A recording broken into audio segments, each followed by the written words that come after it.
I've always painted.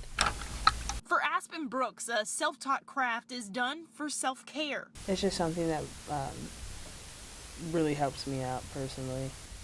Like, 'cause I have like super high sense of anxiety sometimes. Anxiety that she's dealt with since a child and in recent years has spoken up about. It was, these are just things that we go through and you just have to, push through.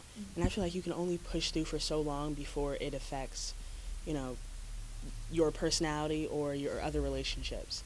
Brooks says her story is similar to many people in the African American community. People who know something's wrong but feel like they have no way of getting help. It's particularly sad, I believe, in communities of color because we see it happen consistently over time, generation after generation. Dr. Day Bryan is a clinical psychologist in South Bend, and she says there's a distrust between communities of color and mental health professionals because many feel doctors can't relate to their problems. It's like being followed in the grocery store or going to an art gallery and having the docent always at your elbow, just in case. I don't know, you might try and stick a sculpture in your purse or something like that, right? It builds to the level that you begin to notice it, but then who do you talk to?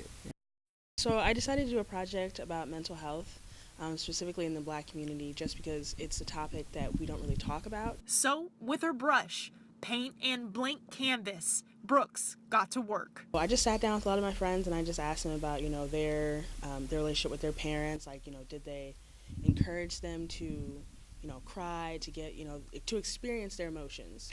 For a campaign that thrusts anxiety, depression, and disassociation in front of communities of color, using familiar faces and similar stories. I know those are just things that I decided not to be worried about anymore, just for my own personal health, and I just want to encourage other people to do the same things.